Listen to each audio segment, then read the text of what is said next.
xin nó chơi lỡ cứ ba là cái một chỗ là cho chơi lỡ làm bao cho nó chỉ là cái lá to cho nó nè mốt lá trường lá dế còn nó chỉ ăn dế thôi.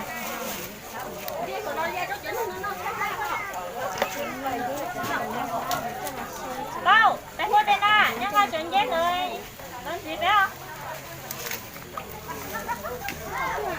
Cơ. Cho thơ nữa. Con đừng có lập tới thằng nó đâu cũng tôi đấy.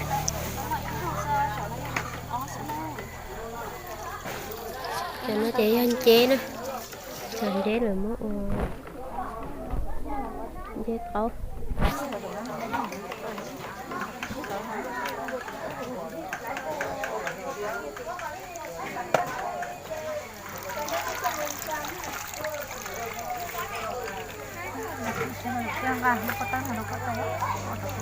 Mà mình sẽ tao nhớ rồi. Cho nó chỉ là chùa cho nó hợp vô đó.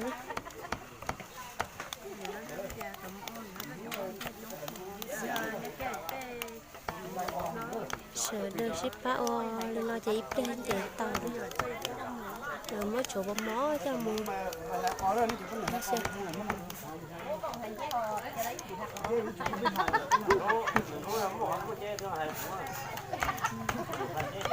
Chế là chúng nó làm được không phải đó.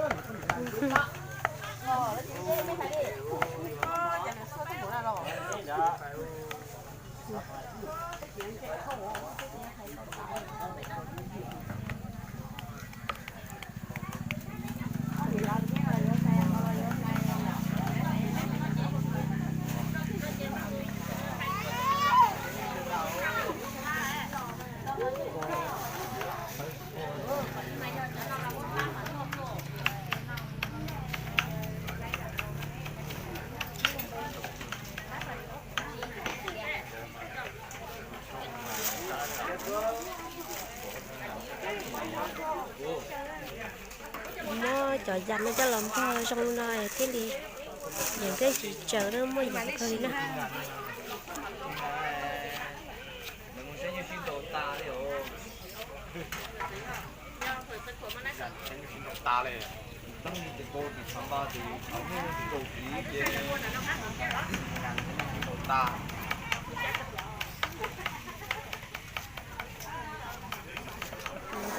Giờ là lại chút lọ đó, cái chút lọ nó lại còn món.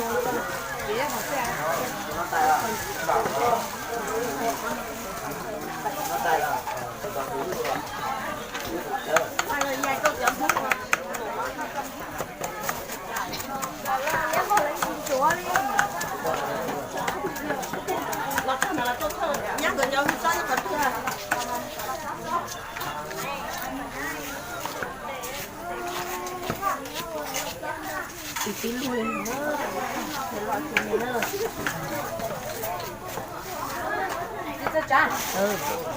Phải sao nó ngon có chỉ khưa. Chà, Đâu lấy ra.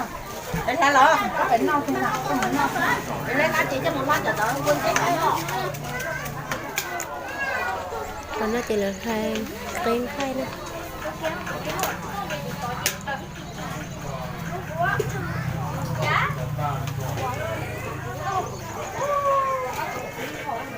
Có nó của tôi cho tê này ra. Dạ, dạ. Thế là tôi ý ăn đầu khơi liền Trên bọc một la. Ôi, nó sẽ bảo ngày mai nha.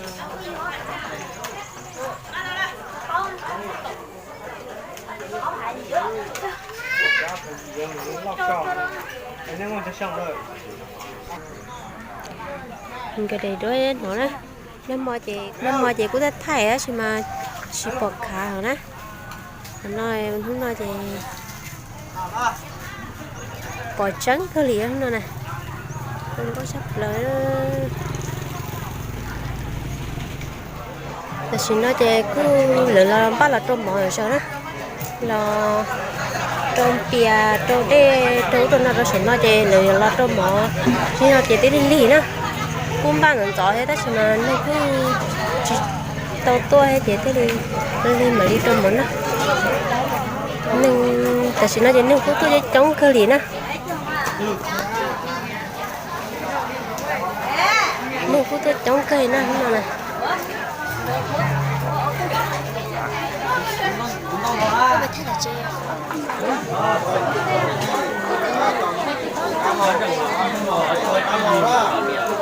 xin nói thì cũng là khi tệ đâu tôi tổ thêm bông cờ nữa cô lấy rồi xong không coi nè lấy rồi không coi nè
cho nên nó chỉ do chụp hình biết chùa đó tôi lại ở bên nan là thế hình biết chùa nó thế ở đây cả tụi nó nè ở đây cả tụi nó chỉ do nhìn dệt chay của nhiều đó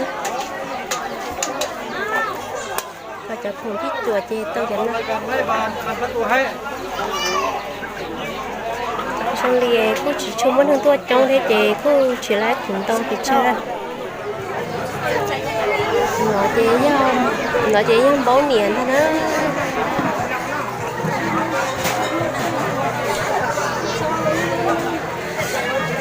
nó chỉ bố niệm thôi đó bố niệm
sẽ cái tơ khai sẽ phụ sông nữa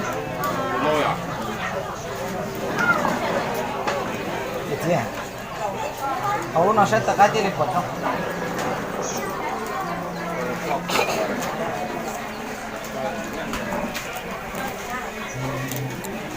đúng rồi mà đúng rồi lúc nó lúc phan à chỉ có là cái rồi tê dùng dùng xó thì buồn như cha nó xó nó xó dùng năng xí lo cho nó coi còn rồi ba cho bày dài rồi tỏi trong bún nó đó chị nói gì không rồi cá họ cá này chắc con thấy chẳng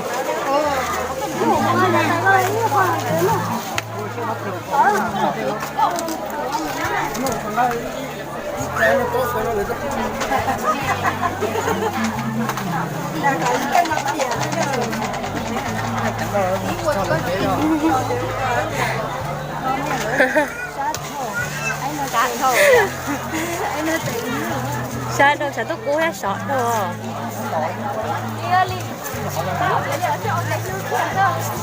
tôi ta vậy chẳng nào anh không biết thức nhìn chưa nó không cóคนดีใจสงสัยชิโร่ก็เลยก็